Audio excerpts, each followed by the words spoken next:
Thế để hôm nay chúng ta nói thêm một chút để bổ túc về cái pháp môn gọi là bẻ gãy thấy tam giác.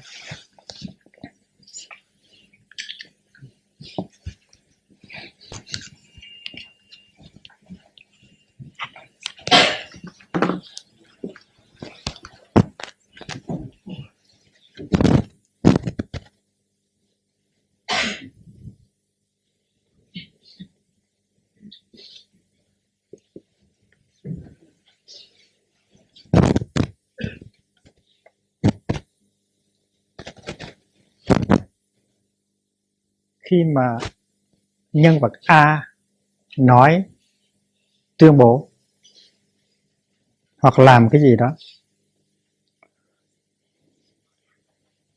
mà B nhận thấy rằng cái lời nói hay cái cử động đó đã gây nổi kết ở trong con người B, thì theo nguyên tắc B phải tới với A để mà hỏi lại.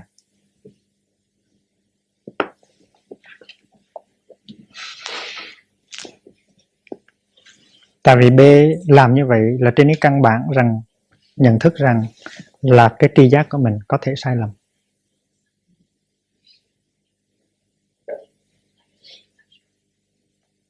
Tại vì tri giác của chúng ta rất dễ bị sai lầm, phải công nhận điều đó. Nhưng mà nếu chúng ta có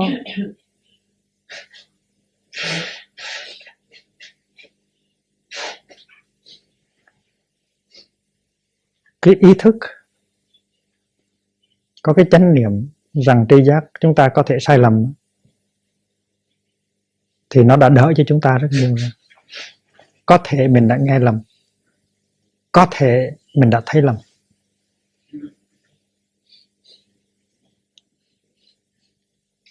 Tại vì sự thực là tri giác của chúng ta đầy dẫy sai lầm.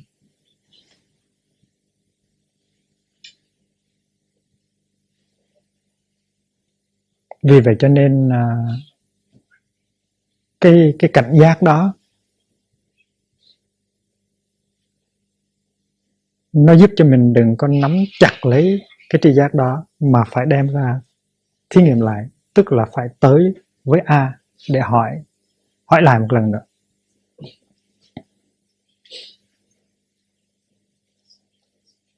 Đó là cái thực tập căn bản của chúng ta. Phải tới B, phải tới với A. Nhưng mà chúng ta biết rằng nếu chúng ta không có thực tập cái điều đó ngay từ lúc ban đầu, thì đến khi nó nồi kết nó trở thành lớn rồi, thì cái chuyện A tới với B, B tới với A nó trở thành rất khó khăn. Mà cố nhiên khi mà khó khăn rồi thì chúng ta phải cầu cứu tới C. Có khi B trực tiếp thấy và nghe, nhưng mà rất nhiều khi B thấy và nghe qua trung gian của R.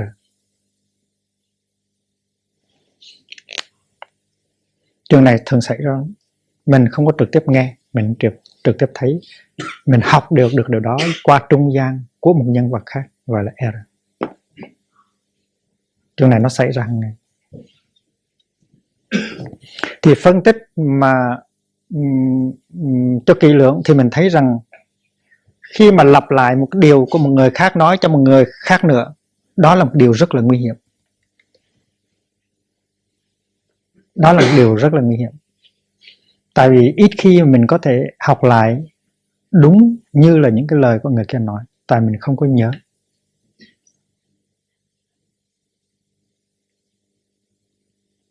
Ví dụ như trong bài của sư cô Thoại Nghiêm, có cái câu thơ của cô Nguyễn Du mà sư cô bắt được vào ngày Tết đó, thì sư cô lặp lại hai cái câu đó cho thầy. Hai câu đó đã chép sai. Mỗi câu đều đã có ít nhất là một hoặc hai chữ sai. Mà cái bài của mình đó, chứ không phải là bài của sư anh hay là sư chị hay là sư em. Cô Nguyễn Du không viết như vậy. Cô Nguyễn Du viết hai câu khác Thì đó là một cái ví dụ thôi. Thì khi mà nhân vật R mà lặp lại cái cử chỉ, thuật lại cái cử chỉ hay là cái lời nói của A cho B, thì B phải biết rằng có thể R đã không có lặp lại một cách trung thực. Rồi có một bữa có một cháu về làng Hồng á, thưa với sư cô Chân Không là: bạch sư cô, má con muốn xin sư cô gửi cho má con một cuốn sách áo sơ mi trắng. Làng Hồng làm gì có cái áo sơ mi trắng, cuốn sách gì mà áo sơ mi trắng. Nhưng mà sư cô Chân Không là người cũng khá thông minh. Sư cô nói chắc chắn là đường sơ mi trắng. Mà thằng này nó bà chớp bà nhoảng, thành nó nói là cuốn sách gọi là áo sơ mi trắng. Tại đường sơ mi trắng có vẻ khó hiểu quá, trong khi áo sơ mi trắng là cái chuyện hàng ngày. Thì trong trường hợp đó là một trường hợp may mắn. Còn nếu không may mắn thì sư cô sẽ viết thơ nói rằng là ở đây làm gì có cái sách áo sơ mi trắng, thành nó không có gửi. Vậy thì cái chuyện áo sơ mi trắng đó nó xảy ra như cơm bữa. Những cái điều mà R báo cáo lại cho B nó có thể rất là sai lạc. Cho nên khi mà quý vị nghe một cái điều gì báo cáo từ cái nhân vật gọi là R đó, thì quý vị đừng có tin. Đừng có tin ngay, và đừng có nổi nóng lên hay là nổi buồn lên. Nó uổng lắm. Nó uổng lắm. Nếu mà có nghe thì nói vậy hả, để tôi tới tôi hỏi lại coi. Và mình phải làm như vậy. Mình đi tới mình hỏi, hoặc là mình cũng đi tới với người này mình hỏi. Tại vì người đó là anh của mình, người đó là em của mình, người đó là chị của mình, người đó là học trò, cùng học trò với thầy mình.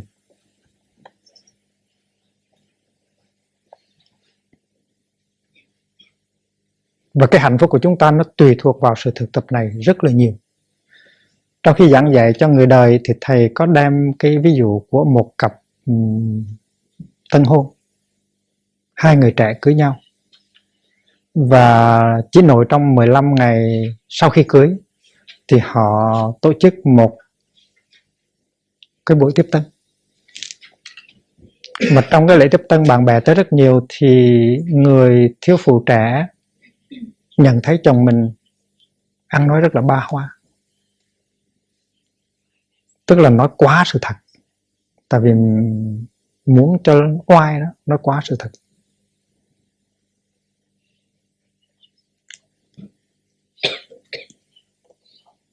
Thì cái khuynh hướng muốn khoe, muốn làm cho mình là oai, nó có ở trong con người của mỗi người. Thì đây là ngày thứ 15 của cái cuộc gọi là sống chung. Và người vợ trẻ thấy chồng mình như vậy, không có nói đúng sự thật, nói dốc, thì tự nhiên trong tâm nó nảy sinh ra một cái nội kết là không có phục chồng.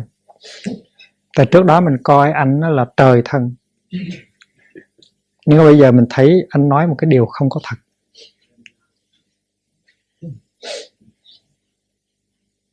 Thì nó có một cái chút, một cái hạt giống của cái sự khinh khi nó nảy ra ở trong cái trái tim của người vợ trẻ.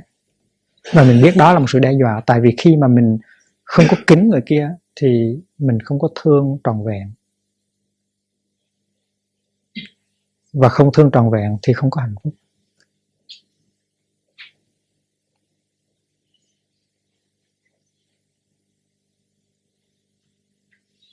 Trong Kiều có câu là trong khi chấp cánh liền cành mà lòng rẽ rúng đã dành một bên. Tức là khi mà sống với nhau, nhưng mà trong cái lòng mình đã hơi khi rồi.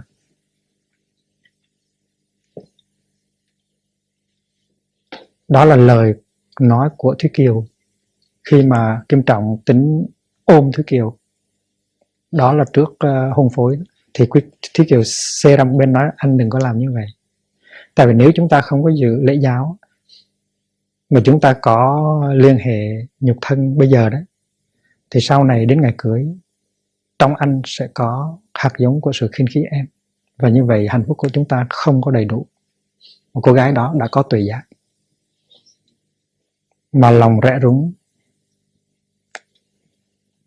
nó đã có ở trong anh rồi, thì cái hạnh phúc không có tuyệt diệu, không có tuyệt hảo. Vì vậy cho nên khi mà người vợ trẻ mà thấy anh chàng ba hoa nó dốc thì tự nhiên trong lòng nó mất cái sự kính phục. Mà khi mà vợ mất cái sự kính phục chồng á, thì mình thấy cái hạnh phúc đã bắt đầu bị đe dọa, tuy là một chút xíu thôi, nhưng mà sau này nó trở thành ra quan trọng. Thì nó liên hệ huynh đệ, liên hệ thầy trò nó cũng như vậy. Thành ra theo cái nguyên tắc thực tập thì tối hôm đó sau khi rửa ly rửa chén xong thì người vợ trẻ phải tới ngồi gần anh chồng, có thể ngồi im lặng trong một vài phút, nắm tay chồng và hỏi: "Nè anh, hồi sáng anh có nói như vậy không? Tại sao anh nói như vậy?" Rất là quan trọng. Nếu lúc ban đầu mà không thực tập như vậy thì sau này nó đổ vỡ hết.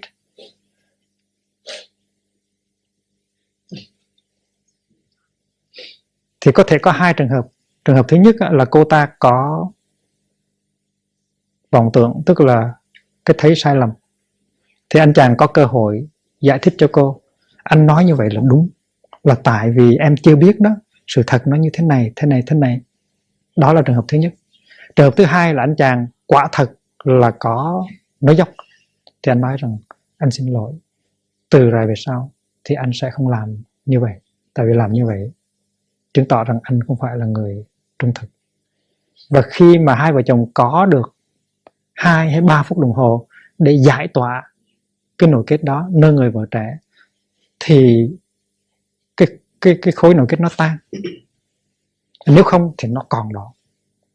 Và lần thứ hai nữa nó lớn lên, lần thứ ba nữa nó lớn lên, lần thứ tư nữa nó lớn lên, và cái hạnh phúc nó tan ra.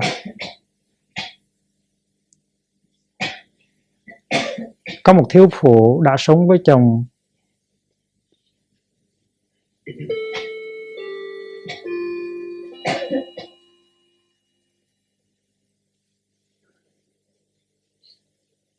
20 năm,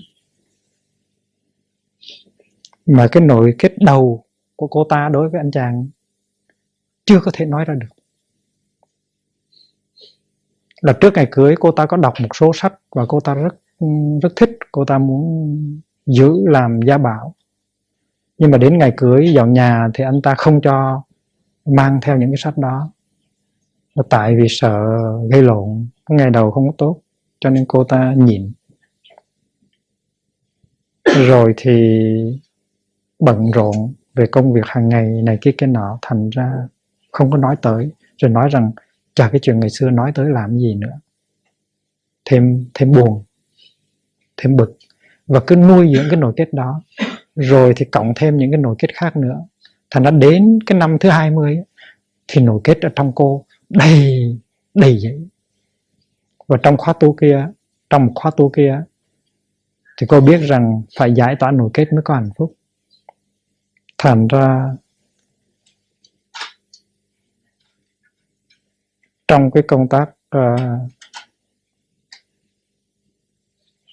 tác thực tập của cô có viết cho thầy một cái thơ 30 trang và nói về tất cả những cái đau khổ mà cô chịu đựng trong 20 năm nay với anh chàng.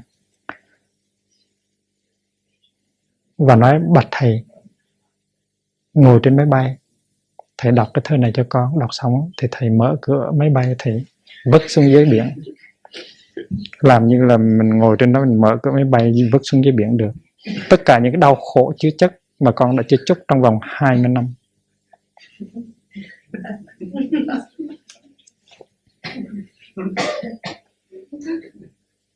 Còn cái nguyên tắc của chúng ta là khi mà có một nội kết dầu nhỏ bé tới cách mấy đi nữa, mà nếu chúng ta muốn có hạnh phúc với cái người đó, thì chúng ta phải tới với người đó để giải quyết liền lập tức.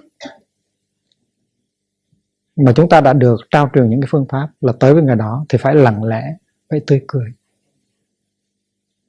Mình cho mình một cơ hội và mình cho người đó một cơ hội. Đừng có làm như là thiếu phụ Nam Sơn hay là anh chàng Trương. Đừng có lặp lại cái lỗi lầm vĩ đại đó. Mà trong hiện tại hàng triệu người đang lặp lại. Vậy thì cái điểm đầu là phải bắt đầu ngay từ đầu. Đừng có đợi.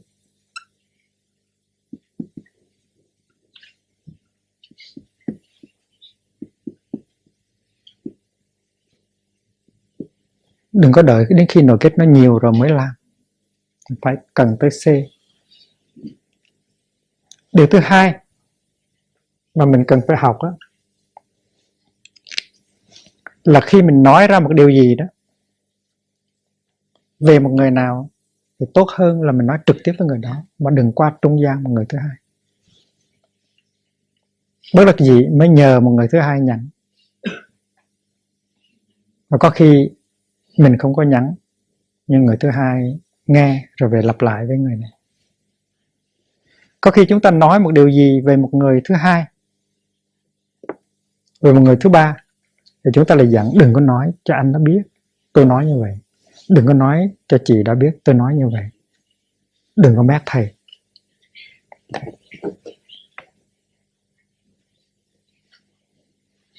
Tất cả những cái điều đó mình phải quán chiếu. Mình nói rằng là cái nguyên tắc thực tập là mình phải chịu trách nhiệm hoàn toàn về những cái cử động và những cái lời nói của mình. Thế khi mình nói ra một câu nào thì mình phải ký tên, nói rằng tôi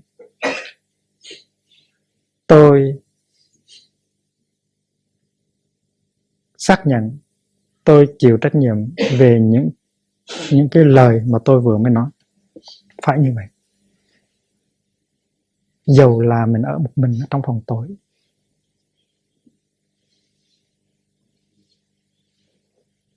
Tại vì tuy không có ai ở trong phòng tối, nhưng mà ít nhất là có hai người.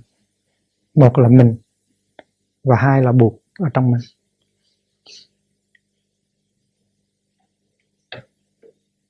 Nên ngày xưa có một cái người đem vàng tới để hối lộ một vị quan. Ông này thanh liêm. Thành ra ông này nói thôi ông đem vàng của ông về đi, tôi cố gắng tôi giúp ông, tôi không có lấy vàng của ông làm gì. Thì cái ông hối lộ mới nói rằng là bấm quan lớn có nhận, cứ nhận cái số vàng này, có ai biết đâu. Thì ông quan đó trả lời, tại sao lại không có ai biết? Tôi biết, ông biết, trời biết và đất biết, tại sao ông nói không có ai biết? Đó là câu chuyện về xảy ra ở bên Tàu ngày xưa. Vậy thì mình đừng có cái hành động nào hay là cái lời nói nào mà mình nghĩ rằng không có ai biết. Tất cả những hành động của mình phải ký tên. Tất cả những cái lời nói của mình phải ký tên. Và đừng có nghĩ rằng cái người kia sẽ không có nghe, người kia thế nào cũng nghe. Và mình càng dặn giữ kỹ thì cái đó nó lại càng tới mau nữa. Đó là nguyên tắc thực tập, là chịu hoàn toàn trách nhiệm về cái lời nói và hành động của mình.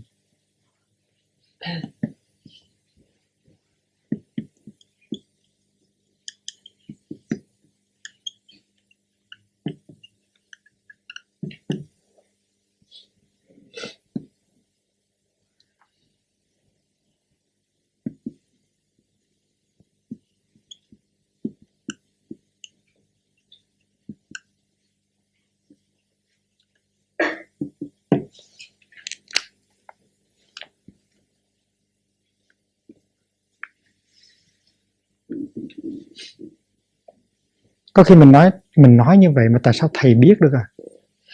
Tại sao thầy không biết? Tại vì thầy có ở trong mình mà. Nếu mình biết thì thầy cũng biết chứ gì nữa. Tại sao phải chia thầy ra làm cái thực thể khác? Thì mình đang thực tập thầy với mình là một mà, vô ngã mà. Tại sao nói là mình nói cái điều đó đâu có ai đâu, vậy mà tại sao thầy biết được? Trong đó có cái hàm ý là trách một người nào đó đã đi mất thầy.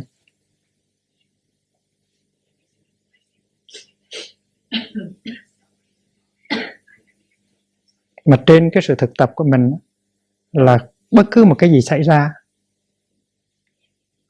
là tất cả chúng ta đều phải nên biết hết. Bất cứ cái gì nó xảy ra cho một thành phần của tăng thân thì bổn phận của tất cả chúng ta đều biết hết. Mà thầy là một thành phần của tăng thân, thầy cũng phải biết. Và vì vậy cho nên không có cái chuyện giấu giếm. Hay mình nói cái gì thì mình cứ nghĩ rằng cái lời nói của mình đây tất cả mọi người đều sẽ nghe. Cái hành động của mình đây tất cả mọi người đều sẽ nghe. Đó là cái thực tập của mình. Tức là mình chịu hoàn toàn, mình thề nguyện, mình chịu hoàn toàn tất cả những cái lời nói và những cái cử chỉ của mình. Tất cả mọi người đều biết cũng vậy. Cả thế gian này đều biết cũng vậy thôi. Phải học cái phương pháp đó. Không phải là khi mình đối diện với một người mà mình phải thực tập cái đó. Khi mình ở một mình ở trong phòng, mình cũng phải thực tập điều đó.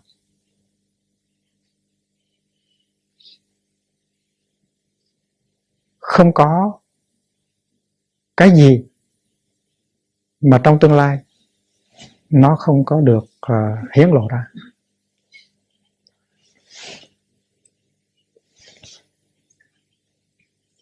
Cho nên trong khi A mà ngồi với R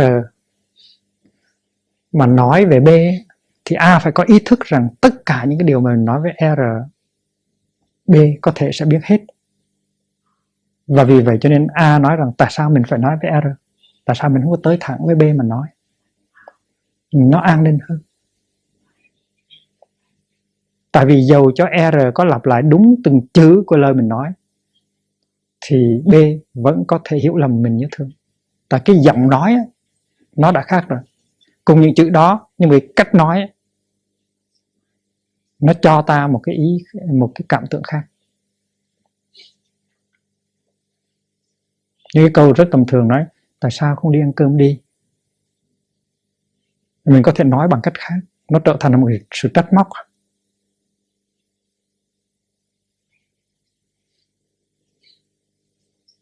Mà khi mình nói tại sao không đi ăn cơm, mình có thể nói với tất cả tình thương, nhưng mà người kia lặp lại cũng những chữ đó, tại sao không đi ăn cơm, nó trở thành một cái trách móc. Tại vì đó là cái giọng nói.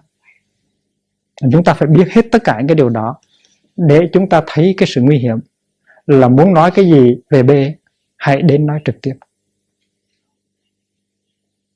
Đó là sự thực tập của A. B cũng vậy. B nghe cái điều gì của R thì phải nghĩ rằng có thể R đã tiếp nhận sai, hoặc cái cách trao truyền lại của R nó có sai. Vì vậy cho nên tốt hơn hết là mình phải vượt cái hàng rào này, đi tới với A để tìm tới cái nguồn gốc của những câu nói đó, hay là những cái hành động đó. Nó rất là quan trọng.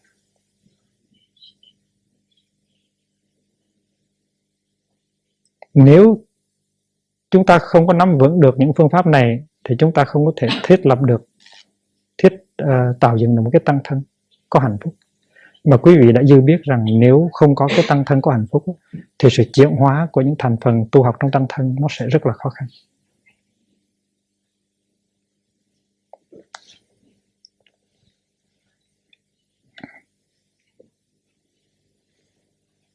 Nếu chúng ta là R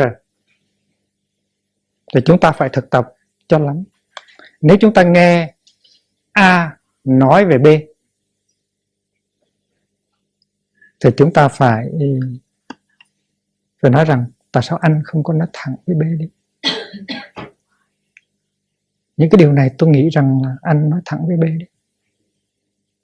Nếu anh muốn tôi nghe thì tôi sẽ đi theo anh. Nhưng mà anh nói thẳng với B, tại sao anh nói với tôi làm gì? Nói với tôi thì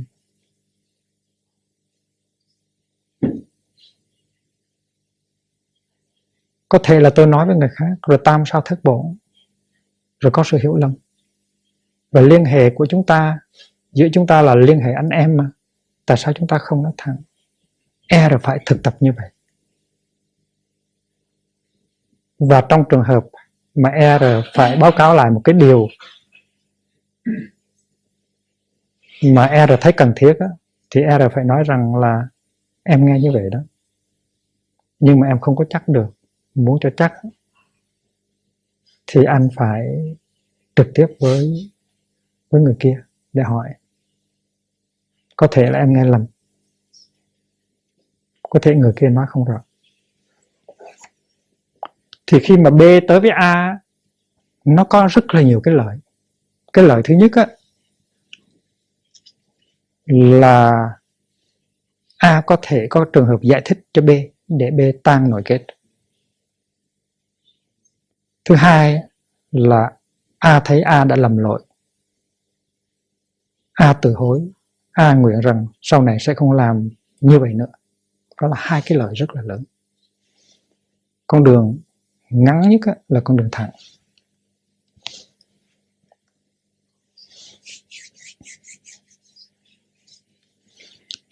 Thành ra chúng ta ai cũng là A cả. Chúng ta phải thực tập như là A.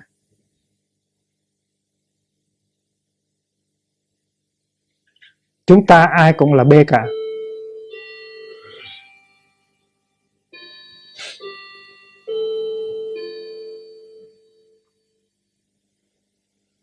Chúng ta phải thực tập như là B.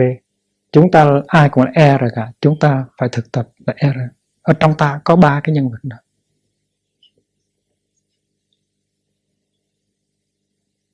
Và khi mà chúng ta có khuynh hướng tới với C để than thở, thì chúng ta phải thực tập với tư cách B. Chúng ta biết rằng chúng ta không có thể tới với A được, tại vì cái nội kết đã quá lớn rồi. Ta phải tìm tới C, mà ta biết rằng con đường đó là con đường nguy hiểm. Con đường nguy hiểm.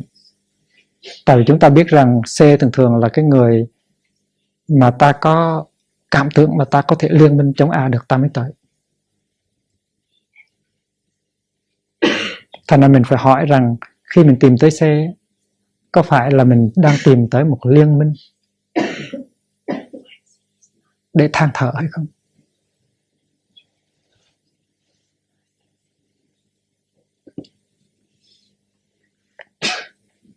Chúng ta thấy có những người, đàn ông cũng như đàn bà, họ gặp nhau là để họ than thở. Họ than thở giờ này sang giờ khác, ngày này sang ngày khác, tháng này sang ngày khác, mà không có bớt khổ gì hết.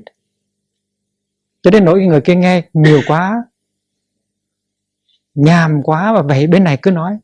Thành nó mới có cái câu là biết rồi, khổ lắm, nói mãi.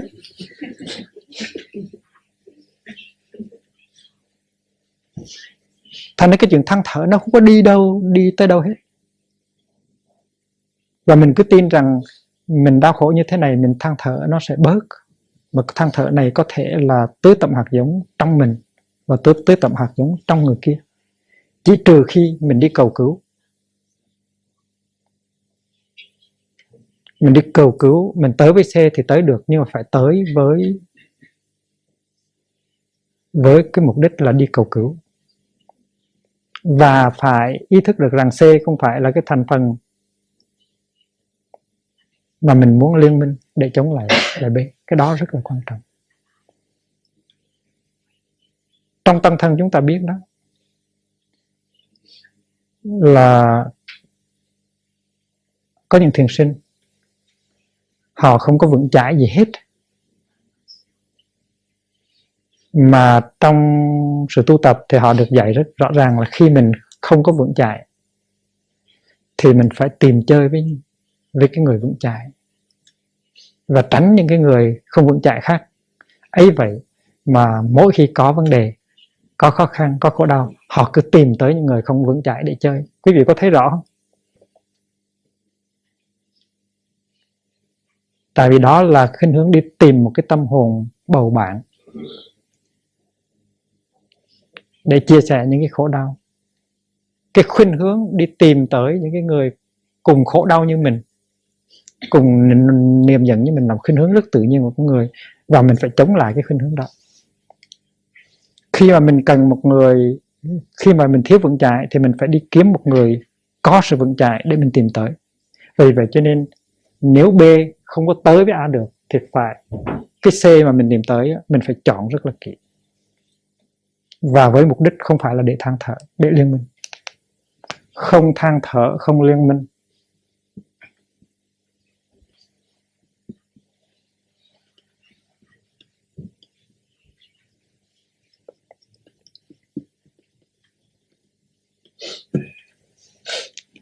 Chúng ta biết rằng những cái nhà trị liệu tâm lý đó, họ ngồi nghe người ta than thở rồi họ lấy tiền. Tại vì có những người đau khổ quá mà không có biết than thở với ai, trong gia đình là hoàn toàn biết lấp, thành ra thử ra không có bạn để than thở. Đôi khi có một vài người bạn tới than thở quá, thành ra người đó cũng ngán luôn, không có trả lời telephone, không có dám mở cửa nữa. Thành ra bây giờ phải tìm tới cái chuyên viên nghe than thở. Nói ông này phải mở cửa, phải tiếp nhận mình để cho mình than thở, tại vì ông lấy tiền mình. Đó là các nhà tâm lý trị liệu.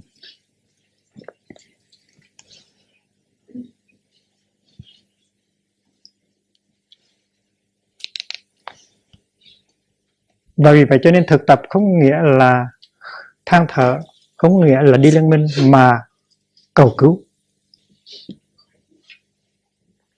cầu viện, cầu soi sáng,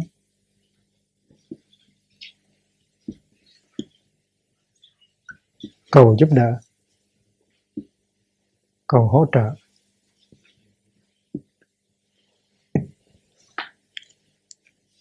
Thì C là phải cái người như vậy.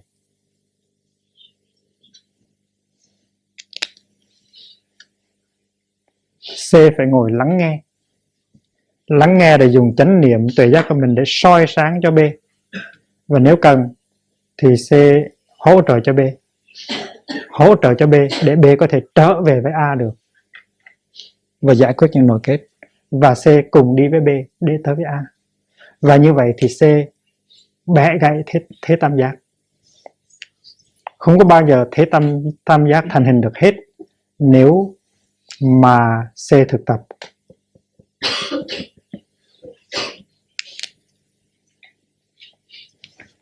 Trách vụ của B là đừng để cho thế tam giác thành hình.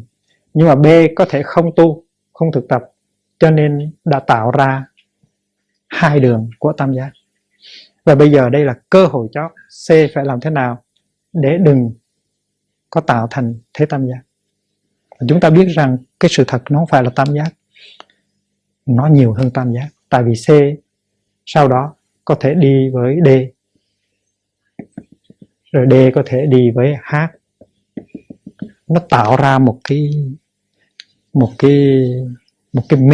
mê hồn trận không có thể thoát ra được.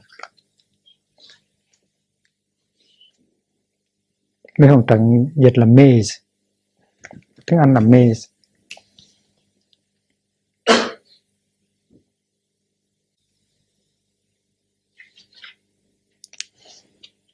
Bắt đầu từ đầu để cho cái tình trạng không tới được với người kia nó không có xảy ra. Thứ hai là chịu trách nhiệm hoàn toàn về thân và khẩu của mình. Và cái người mà biết lãnh trách nhiệm về những cái lời của mình và cái hành động của mình thì không cần phải dặn là đừng cho người kia biết.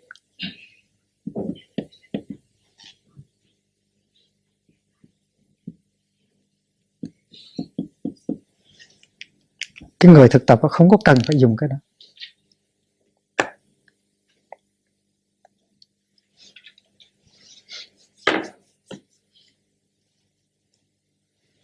Và đối với B, ngoài cái sự thực tập hai cái đầu còn phải thực tập là mình không có đi tìm C để than thở, không có tìm người liên minh,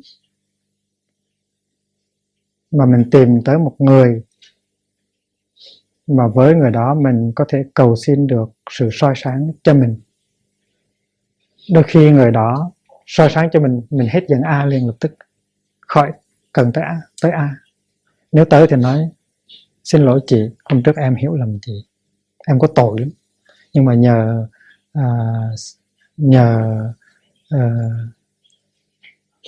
nhờ C thành em hiểu được, lần sau em sẽ cẩn thận hơn.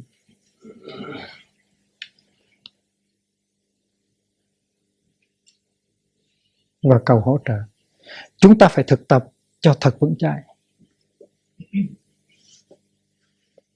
để sau này chúng ta mới có khả năng xây dựng cái tăng thân. Chúng ta sẽ chia sẻ, sẽ dạy cho những người khác họ làm như vậy thì mới có hạnh phúc được.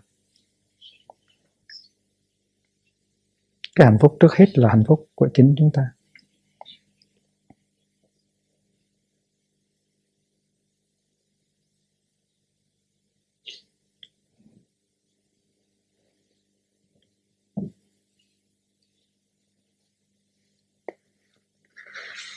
Vậy thì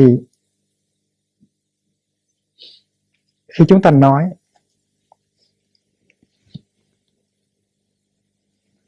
hay khi chúng ta viết thơ,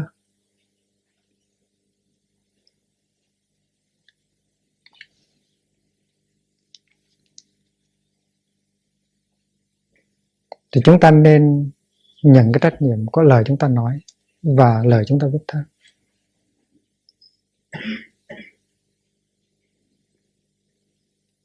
Tại có những câu chúng ta viết 30 năm sau chúng ta sẽ đọc lại,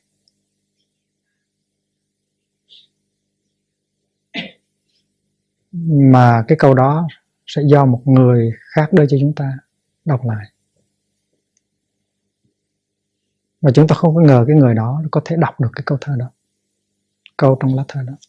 Thành khi mà viết thơ thì nên nghĩ rằng cái thơ này tất cả mọi người trên thế gian đều sẽ đọc, và chúng ta có cái chánh niệm đó, thì lá thơ của chúng ta sẽ là một lá thơ đúng chánh pháp.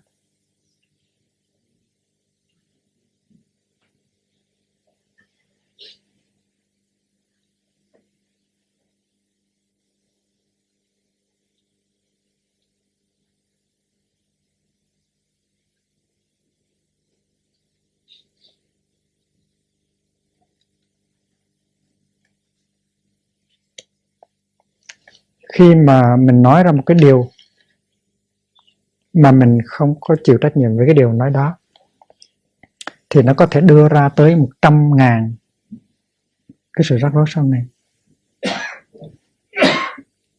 Và khi cái người kia biết được thì mình sẽ tự hỏi, không biết ai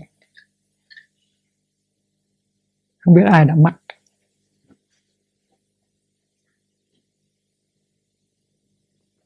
Thì mình nói ai mà mất nữa, chắc là nó chứ ai nữa. Rồi mình nghi bậy nghi bạ, nghi người này rồi nghi người kia. Mình nghi mình không có nói ra, người kia lãnh đủ. Người kia có thể là hoàn toàn vô tội, nhưng mà mình nghi cho người kia, rồi mình không nói chuyện với người kia, mình không có chơi với người kia, mình không có nhìn người kia. Tội nghiệp cho người ta biết bao nhiêu mà kể. Và khi mình nghi thì không phải là mình chỉ nghi cho một người, ngày mai mình có thể nhìn người khác cũng thấy khả nghi, hay là nó. Thì cái người mà khổ đầu tiên là cái người đang nghi, và người đó làm khổ luôn cả những người bị nghi. Thành nó tốt hết là nên nói rằng tất cả những điều ta nói, ta cầm bằng như tất cả thế gian này đều nghe. Và vì vậy cho nên ta tránh được không biết bao nhiêu là cái khổ đau cho nội tâm và cho những người xung quanh ta.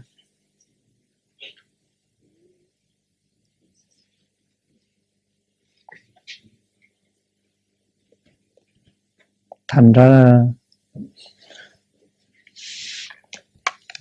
Thiền phái Ngô Vô Ngôn Tông phải đợi tới Chủ nhật, nhưng mà Chủ nhật hồi thứ Tiên.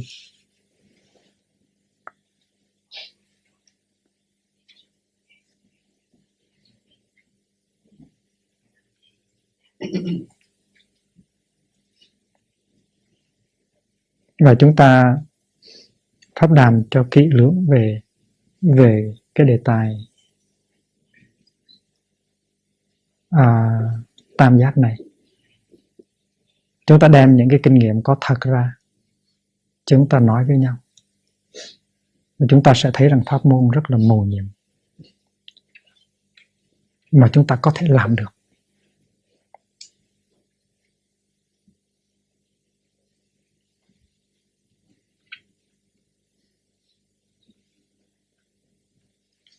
Và chúng ta đem ra, chúng ta thực tập ngay trong cái tăng thân của chúng ta.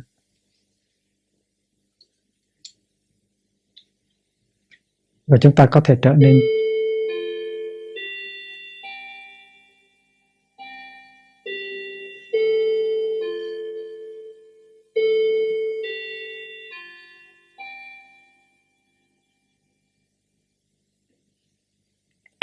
cái đối tượng niềm tin và chỗ nương tựa cho chính chúng ta và cho không biết bao nhiêu là người khác. Mời đại chúng đi thiền hành.